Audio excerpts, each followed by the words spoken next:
All right, folks, welcome back to Heather's Mixed Media Studio.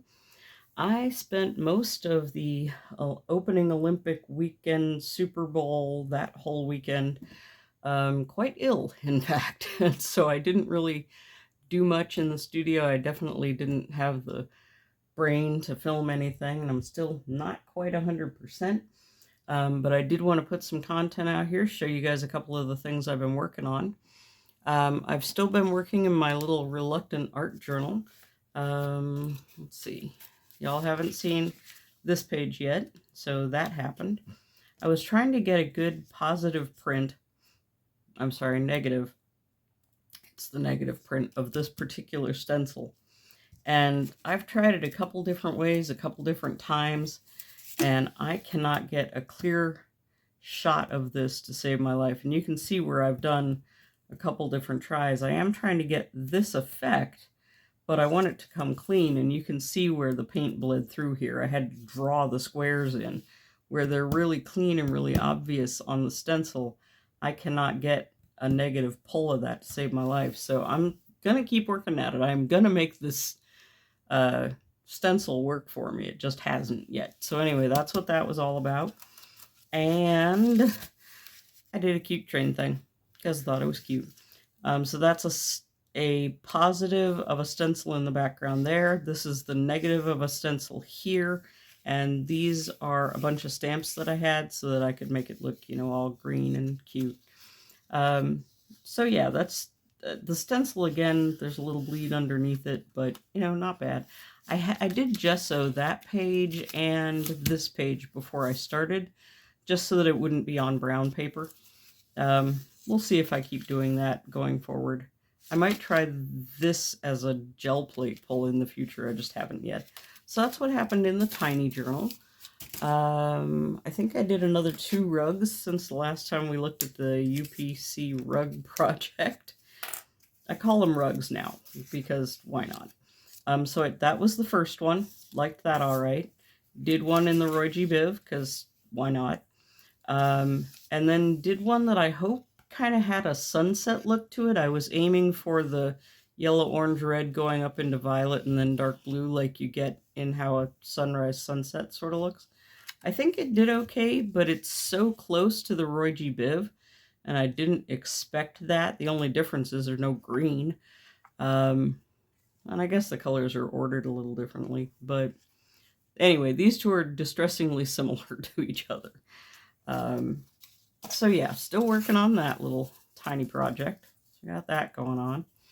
I did do some work with my brayer off sheets, trying to make some of those better than what they were. That ended up resulting in what did it result in?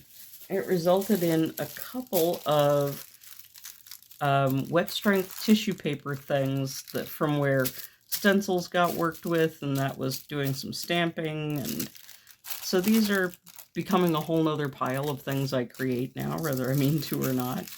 This was from trying to fix some of the brayer off sheets to be painted pages that worked, so that happened. This one actually came out kind of nice. It's got a kind of like Japanese sort of feel about it. I especially liked how that worked out. So yeah, these are something new that I get to play with and turn into collage and whatever I decide to do with those. So that's happened. These are still brayer off sheets in progress. That's another one of those wet strength tissue paper things. I'm trying to see if any of these got changed in a good way. I can get those out of the view. This was another attempt to get that confetti. This one did much better. You can see where the squares are much more square. But then I think I tried to get some of the wet paint off with a wet strength tissue paper, and you can see where it pulled some of the paper. So this one would have been successful if I had left it alone, but then I messed with it, and now it's not successful, because sometimes that's how this goes. Yeah, most of these are still a work in progress. But this is some of what I mean by trying to add more interest to them. This one here got a stencil added to it. I added some more bronze to it. I'm not quite done with these, but you can see where I'm trying to make them become something more than just a brayer off. Because that would be just brayer off there, as would all of these. So I don't know, these are all in some form of getting better. This one, I did add the tri-scales here, and I added this grid pattern. This one I could probably leave alone. I don't know that this needs to have anything more done to it, but I would consider this a background for something that needs like a focal point. But as a finished background, that's pretty good. This, not so much. Still working on this one. Why I need a double-sided piece of paper, I don't know. I think it's so that if I decide this page isn't working, I can try using the other side instead. It also means I use less paper, or, have more options per piece of paper. Anyway, so that painted paper's trying to turn brayer off sheets into something useful. Definitely happened. And some to greater and lesser extents. You can see where some of these are clearly just a hot mess at the moment, and hopefully they'll become something later on down the road. Oh, that's why I can't find them. Half of them are in the drying rack. All right. So there's something cool going on there. And I liked how adding the yellow, red, and green here worked out. I really like how this red thing happens. This is actually the center of a much more elaborate stencil. But if you tape off all but that part, you get just that, and I like just that on its own. So that one came out pretty good. I still want to work with the white space, but I liked how that center came out. This one, I think I just went around the corners. Oh, I did blot up some extra green paint that I had used. And then I went around the corners with yellow, and then again found the center of a stamp, where just using the center part let me do this little 4-leaf clover, but in yellow on green. So this again would work as a background. Haven't done anything with the backs of these. I think I was just trying to dry the one side where all the painting happened at. What else did I get up to on the day I made all of these? No wonder I couldn't find them. They were sitting over here. This one came out really nice. I think this one had a silver background to start. No, this one had a purple and black background to start. And then I added the silver going this way and did that central motif again in gold. And I liked the way this one came out. Again, this would probably be more of a collage paper. I think there's enough going on with it right now that I wouldn't want to use it as a background. But as a standalone paper, I kind of dig it. I think it's cute. That side, not so much. This one, this was a stamp that I stamped in acrylic, and I had too much acrylic on the plate. So you can see the stamp fairly clear up here, but you can see where it's kind of muddy and not as prominent up here. I would not consider this done. This would be either a sad start to a background, but a worse start to a paper of its own. The back has potential. I haven't done anything with the back yet. I can really only work on these one side at a time because the paper will get too saturated, and I don't want the paper to be too soggy to work with. As the start of a background, this could be okay. It needs work to push some of these to the background and maybe bring some of them forward. I think maybe if I colored in some of the flowers on like a couple of them and then did some white on top of the others to push them into the background, that would be more interesting. I'll have to work with this one. I'm not thrilled with it, but it has potential. Yeah, I don't know what I was thinking here. I kind of like it. I like the orange going on here in the middle. I like the flowers on the outside. This is where I made a thing that I'm not entirely sure I understand. So, interesting. I did like how this turned out. I would consider this a piece of collage paper, or paper that I would cover something with. I like the way this turned out. I like the background. The stamping did mostly okay. Again, I could have brayered out the silver better. But I like these little purple stamps here as well. This has potential. I could do something with that. That, not so much. If you like grungy as an aesthetic, the back page here is really lovely. I do not like grungy as an aesthetic. So that happened. I think that's it. I think I've showed you all the ones that were on the drying rack. So that happened this week, or last week. And then the last thing, no, wait, there's one more thing. Sorry, second to last thing. Oh, I did decide that I was going to use all of my convention ribbons to cover this book. So these are all the ribbons I had from a badge this year. I will get more badges as the summer season goes into full swing. I will eventually have enough badges to cover the entire book. So it'll be interesting. It'll have texture. It's got this satiny ribbon, which has a very ASMR thing to it. So that'll work out. This is the book where I take from this stack of pictures and pull a color combination, and then use the second stack of pictures to pull shapes. And so it's very Carrie the Crafter-esque. I'll go in and do a spread, pull some colors out of the top photo, pull some shapes out of the bottom photo, and go from there. So I did a page in that, and it was the colors, actually mostly from this scarf. I decided to go with the yellow, orange, green that's in the scarf. So you can see the yellow, this came out more red than orange. And then the green is here.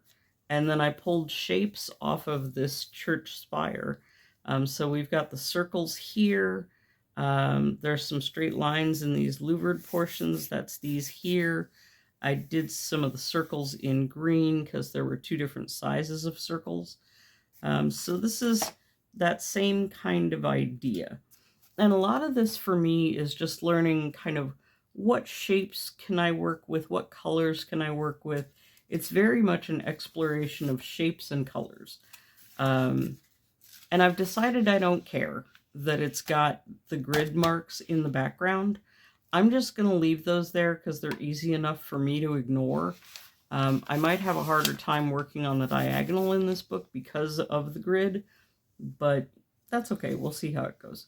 I did notice I did a lot more up and down, left and right than I normally would. Like this one very much has stuff going on the diagonal in it. So we'll see if that changes over time. But I'm going to keep doing this until I run out of magazine stuff. And then we'll see what happens to the back of the book after that, because that's really no plan. I just had a book and thought I would play around in it, which I'm now beginning to understand is the purpose of an art journal, to just mess around and try things in. I have a certain amount of not liking that idea, because after I get done and I fill this book up with whatever these are, then what do you do with it? I am not inclined to acquire stuff and then set it on a shelf somewhere and then look at it 5-10 years down the road. That's just not generally how I live my life. What is there's a line from Edna Mode. I don't dwell in the past, it distracts from the now. I don't like to look back, it distracts from the now. Whatever, yes. Me and Edna Mode have that in agreement. But I am learning, particularly from this little journal, that if I want to try and, I've already forgotten what these are called, neurographic thing, I can commit to this size and then decide if I want to do it on a bigger scale. This was another attempt to make the confetti work, and it did not in that regard. This was an attempt at a watercolor thing.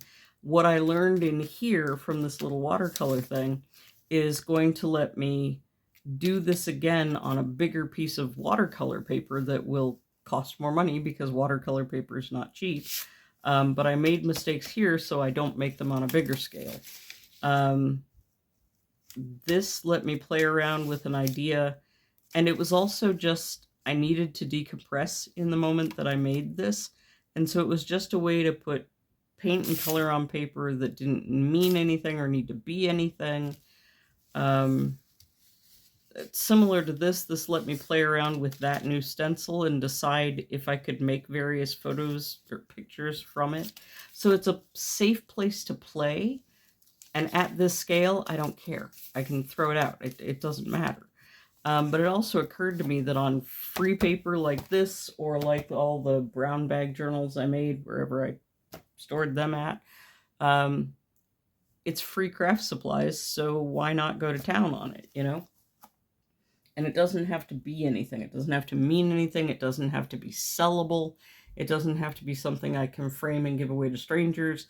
It doesn't have to be on archival paper and all acid-free and whatever.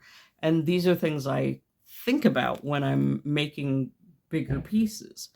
And I don't have to think about any of that when I'm working in an art journal.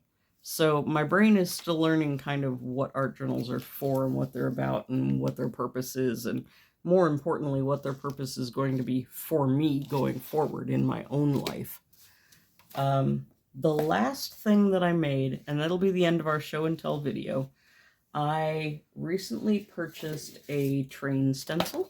It looks like this. Okay, you probably can't see that because it's on a white table. Anyway. It looks like that. Train stencil. So, see? Cool train stuff.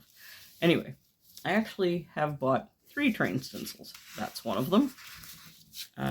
This one is another one. So that one goes a different direction. And then the little one that is kind of bits and pieces of trains. It's a couple of engines and some cars, and there's 3 steam engines and 4 steam engines and a more modern diesel-y kind of thing. So A, I like trains. B, no, I'm not autistic. Or A1, I'm not autistic. You'd never know. But I'm not. My mother had me tested. That's not true. I had me tested. I'm not autistic. I might be ADHD. I'm certainly autistic adjacent. I have figured that out. My point is I love trains, and particularly steam engines, and I happen to be part of a community that also really loves trains and steam engines, and so it's of use to me to start doing things with trains. And so I took one of those stencils, the one that had all the pretty colors all over it, and turned it into this. I basically took this and laid it down on a... Oh, it's going to be upside down because that's how gel pulls work. Anyway, I put it down on the gel plate and then colored all the different pieces in the different ways that I wanted them to be colored, and then pulled it off. And so it was on the gel plate like this, then you pull this off, and then you cover the whole thing with your pull color, and you put the piece of... That's why it's flipped. Then you put the piece of paper down over it, and you pull the piece of paper off, and you get this image. So you can see the deer here. There's a couple of bats here. We've got clouds up in the night sky. There's some stars. There's mountains in the background that are probably hard to see on camera. But we got some dark green pine going on back here. You can see the rails. Why it has 3 irons, I can't explain. I think I misinterpreted the stencil there. But at any rate, I thought it came out really nice for a train at night kind of pull. I am going to have to work a lot more with this stencil to make it pop in certain ways. This did exactly what I wanted it to do. It came out exactly like I hoped it would. I think there are other ways that I can play with the stencil that will make it more appealing to different people on different artistic levels. So I'm going to be making lots more train photos using this stencil, other ones using this stencil, even more things using this 3rd stencil. We'll see if I can find more train stencils out there. I will probably keep looking for them. And my hope is that this community of other train people, people I know that like trains, to use this as a fundraiser for that community. So yeah, we'll see how far I get. I mean, I don't want to promise and then not deliver. So that's what we've been working with here in the studio. I'm going to leave that there so you have something prettier to look at than my hands. I'm still not quite feeling okay, and I'm going to try and get my health back. I will still keep creating when I've got time to create and when I've got health enough to create. And I will show you more videos of me actually creating things rather than just doing show and tell in the near future here. So I hope you all have had and will have a great week going forward. If you were a Super Bowl fan, I hope you were a Seahawks fan. I'm going to shed a little tear over my Patriots. As much as I follow any sport at all, I used to live in the Boston area, so yay Patriots. I also really like Seattle, so I don't really care who won. I'm going to be watching both halftime shows on YouTube, so whatever your halftime preference is, yay for you. I did watch a little bit of Olympics. I hope you guys enjoyed some Olympics. And I will see you guys next time I get a chance to record. Have a good night.